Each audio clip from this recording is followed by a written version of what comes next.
Well, that wasn't great. I just got a stern talking to from the authorities telling me that I should not be doing this here. That's fine.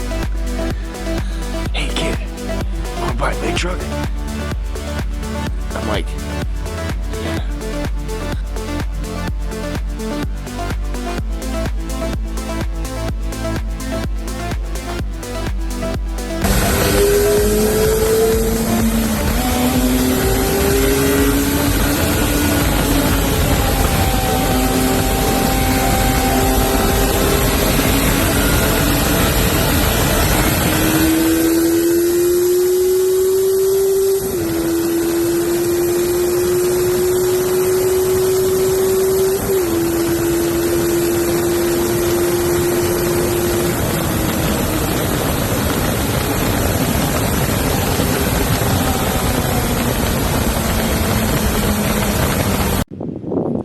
What's up guys, welcome back to my YouTube channel. My name is Sam and you are watching Adventure Vehiculous, and on today's episode we're discussing a new to me motorcycle. And it's funny because I traded motorcycles, and a lot of people, it's been a very controversial trade in my friend group, in the motorcycling people that I hang out with. A couple people told me not to do this. Don't do that. That's a bad trade. I went and did it anyway. And so let's talk about it. And let's talk about why I did this and what I think I got out of it. So the last time you saw my motorcycle, I had a 2021 MT-07. It's a great bike. The MT-07 is an awesome bike.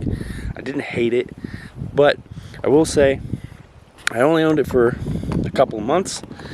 And in the couple of months that I owned it, I grew very familiar with that motorcycle.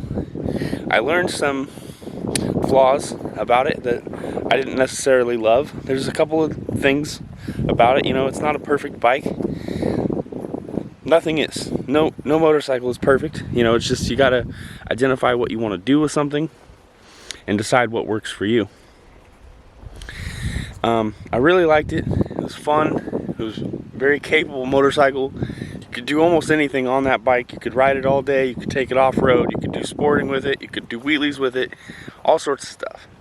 However, it did have its limitations. Some of those limitations are it didn't have a ton of power. It had 75 horsepower, which, you know, enough for me to be able to go about 115 miles an hour on it in the right circumstances, close courses, you know, safely away from other cars. But 115 is really not that fast in motorcycle talk, and in how fast motorcycles can go. 115 is honestly kind of slow. It's plenty to get yourself in trouble with the law, obviously, but it's just not screaming, eye-watering fast. It's just not. It accelerated quickly. It had a lot of torque. It was fun to ride, especially around town. One of the places that you really notice that lack of top-end power, top speed, is on the highway, on the freeway. You know, I live in Oregon. The speed limit on the freeways is like 65, 70. A lot of even the mommy cars, you know, Karen in her minivan full of offspring is doing 90 on some of the freeways around here on I-5. And so it's just not uncommon to feel pretty uncomfortable on a slow motorcycle on the freeway. A lot of people complain about that. It's a common issue.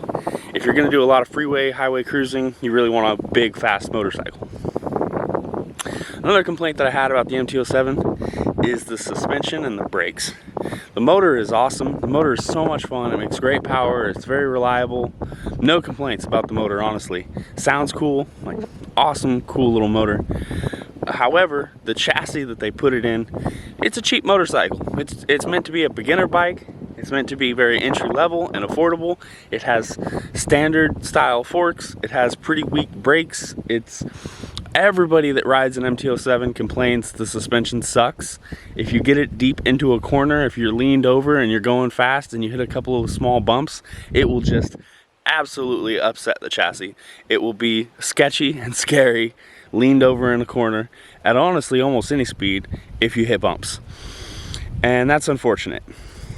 Now, some people throw a lot of money at shocks and revalving the forks or front end swaps, all sorts of things you can do to the MT-07, and if that's the way you want to go, then by all means, more power to you. But after a couple months of ownership, I decided I just really wanted more motorcycle. I wanted more horsepower, I wanted better suspension, I wanted better brakes, I wanted something that was more comfortable for long distance cruising. Before I bought the MT-07, I actually went and test rode an FZ1. And for those of you who don't know, the FZ1 is the largest in the Phaser group from pre-2015 or so. It was the older R1 motor in an upright chassis, the last R1 motor before they went to cross-plane cranks. So it still has kind of a higher revving, more top-end rush type of a power band instead of the torquey power band of the MT line. I went and rode this FZ1, and at the time, it was in my price range. It had really low miles. It was really clean. And I was like, oh, I think this is going to be the bike for me. I went and rode it, and I took it on a short test ride, nothing crazy. I came back and I was like, man, this is more motorcycle than I need. I don't need this much motorcycle. And that's what led me down the road of looking at the MT-07. However, after having lived with the MT-07 for a while, it kind of dawned on me. I was like, you know what I want? I really want that FZ1. And now I don't have the cash, and it's kind of the end of the season here in Oregon. So the motorcycle market has just stalled out. No one is buying any motorcycles. And so the sane and logical thing to do would have been to list the MT-07 for sale, wait until it's sold, and then go buy an FZ1. And honestly, with the way that the market values are on those bikes, I'd say the MT-07 was worth between $5,000 and $6,000. And honestly, you can find an FZ1 for between $4,000 and $5,000, honestly, depending on mileage and condition and stuff. However, since I was not going to be able to sell that motorcycle anytime soon, I had the idea. I was like, you know what? I'm just going to go find people that have FZ1s. I'm going to message them and say, hey, you want to trade for a 2021 MT-07? And honestly, a couple people told me no. There was people that had these older bikes and they were like, nope, don't want to trade. They don't want to trade down in power, which is a common thing in motorcycles. That makes sense. However, I did manage to find someone who said yes. The guy that I traded with is a 21-year-old kid. He'd only had 2 motorcycles ever in his life, and they were both FZ1s. And unfortunately, he wrecked them both. And I think that after that experience, he realized he just wanted less motorcycle. He wanted something that was more entry level and more good for a beginner to ride and get used to riding on. So when I offered him my MT-07, he was like, yeah, I would do that. And I was like, sick. So I actually rode the bike down to Bend, met up with the kid. We traded straight across. We ended up trading some accessories too. I gave him some of the accessories that came with the MT-07. He gave me some accessories that came with the FZ1.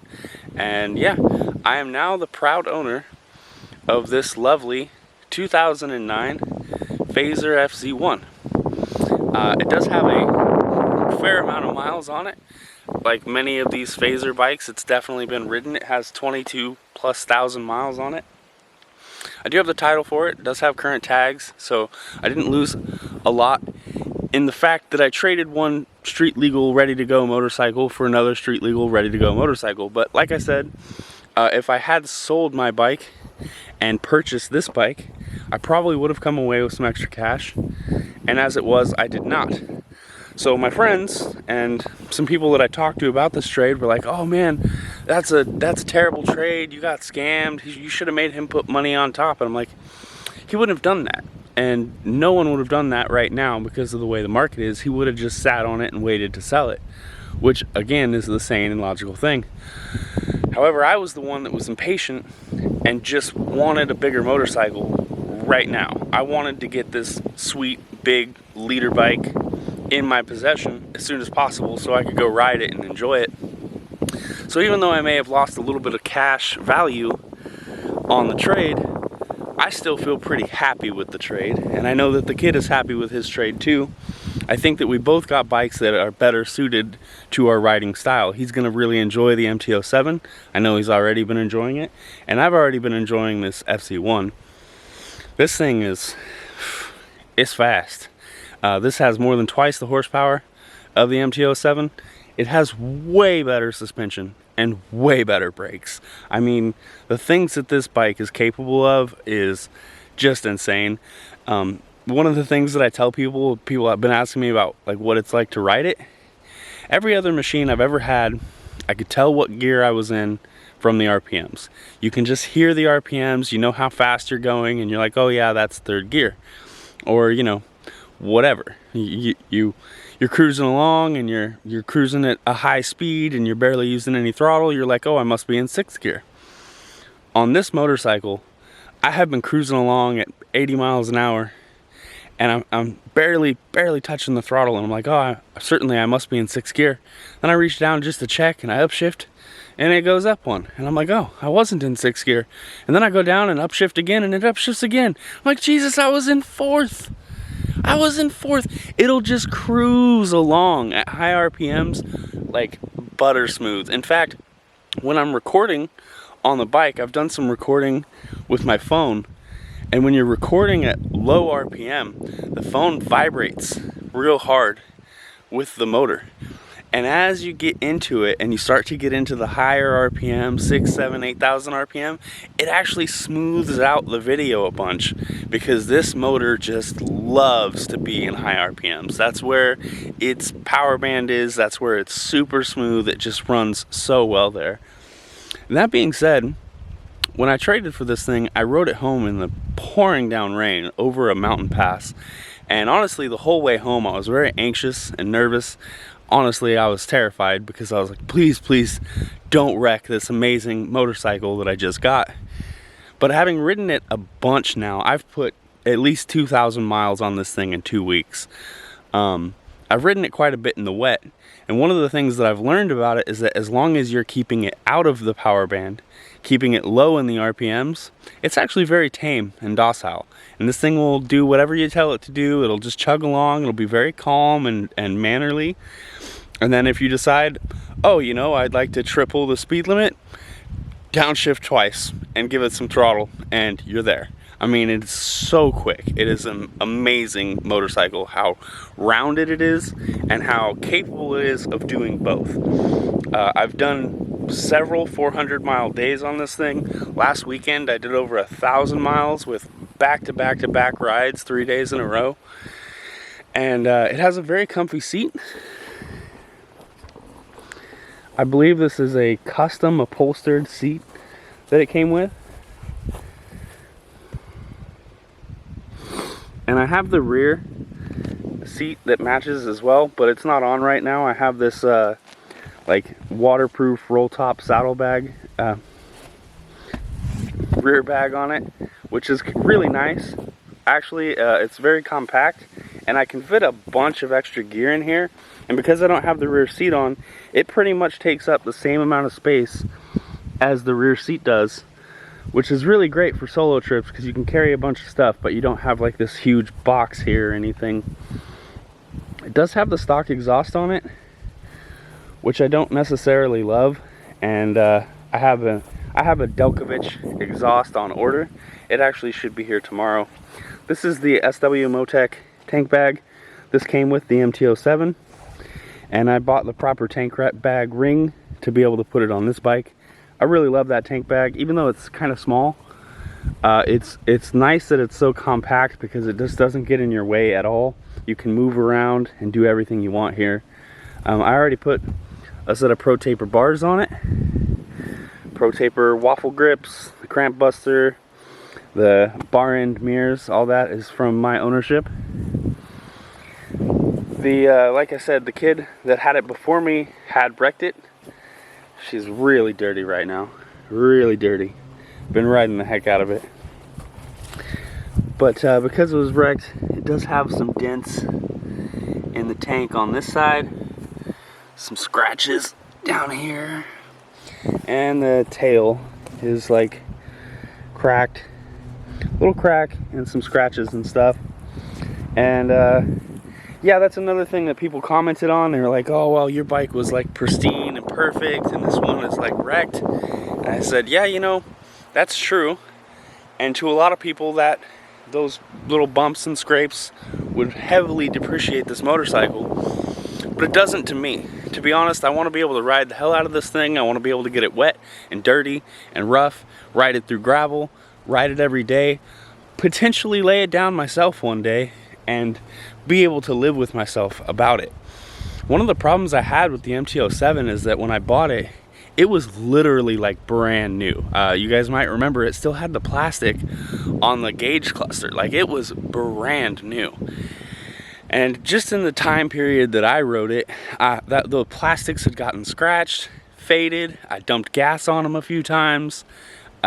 Just moving the gauge cluster out of the way to swap bars like 3 times. I scratched up the front plastics really bad. Every little scratch that bike got, I was mad at myself, like, dang it, there goes some of my resale value. You know, it would bug me. And this bike, it doesn't bug me to use it. I put bungee cords on the back, I put ratchet straps on the back, I'll do whatever the hell I want to it. I've already scratched the rear handles a little bit more, and when I watched it happen, and I was like, I don't care, it doesn't matter, it's already dented, it's already scratched, it's already been used, so it doesn't bother me. I know that probably sounds silly to say that I almost prefer a pre-dented motorcycle so that I don't feel bad about it, but it's true. I'm the kind of guy, I drive shitbox cars, I ride shitbox motorcycles, and this thing is amazing. It runs great, it's fantastic, there's nothing wrong with it mechanically. A few dents and in the tank and some scratches, it just doesn't bother me. The guy, he did have to replace the fairings and some of the headlight assembly, the little bracket that holds it all together. He replaced a bunch of the parts. He showed me all the old parts that were all road rashed and messed up and stuff. Luckily, he was okay. He didn't have any serious injuries or anything, but I think it just, like many people who go through a motorcycle crash, it shook him pretty bad, and he was no longer as enthusiastic about riding this motorcycle, which I don't blame him. So, yeah. Anyways, this is my new bike. Still hoping to make more like video content of it. I have gotten a couple of small like GoPro clips,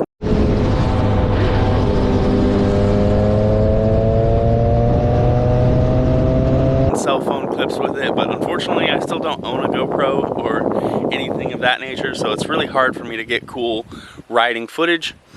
Hopefully that will change before next season, and I can get you guys a bunch of really cool moto content and show you more of what the FZ1 can do. Anyways, for now, that's going to be it. Let me know what you think of this trade, and if you think I got scammed, in the comments below. And please remember to like this video and subscribe to my channel. It'd really help me out. See you later.